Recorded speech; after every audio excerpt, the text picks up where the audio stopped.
নদী সম্পর্কে, যে একটা আদর্শ নদী কীভাবে সৃষ্টি হয়। তো আমরা প্রত্যেকে জানি নদী সৃষ্টি হয় কোথা থেকে? পর্বত থেকে। যেখানে নদী সৃষ্টি হয় ওটাকে বলা হয় নদীর উৎস। আর এই উৎস থেকে মোহনা পর্যন্ত নদীর হচ্ছে কয়টা গতি?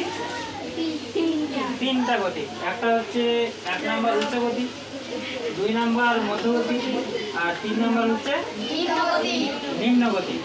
তো আমাদের এই নিম্নগতিতে বদ্বীপ সৃষ্টি হয়। কোথায় বদ্বীপ সৃষ্টি হয়?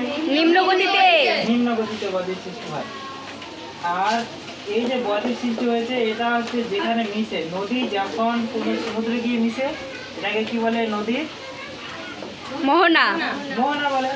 তো আমরা কি জানি? আমরা প্রত্যেকে জানি যে সমুদ্র হচ্ছে পৃথিবীর একদম মানে সমুদ্র এবং ভূপৃষ্ঠ এর দুটো হচ্ছে একসঙ্গে।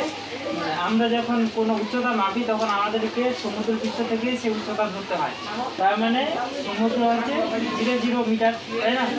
তো সমুদ্র থেকে নিয়ে এই সমভূমিটা কতদূর পর্যন্ত উচ্চতা? 300 মিটার।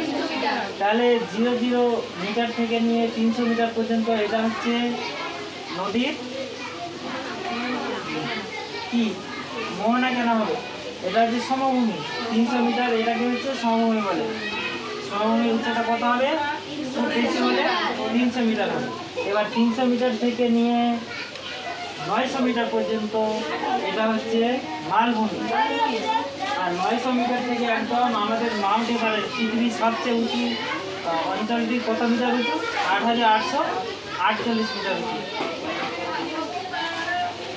তো এই হচ্ছে, আমি বোঝানোর জন্য বলছি যে উচ্চগতিটা হচ্ছে আমাদের সবচেয়ে উঁচু 8848 মিটার। তারপরে ধীরে ধীরে এই তিনটা যে আমি দেখিয়েছি এখানে, এই জায়গাটাতে তিনটা কাজ হচ্ছে। সবচেয়ে উঁচু ওটা হচ্ছে তোমার উচ্চগতি। উচ্চগতিতে কী হয়?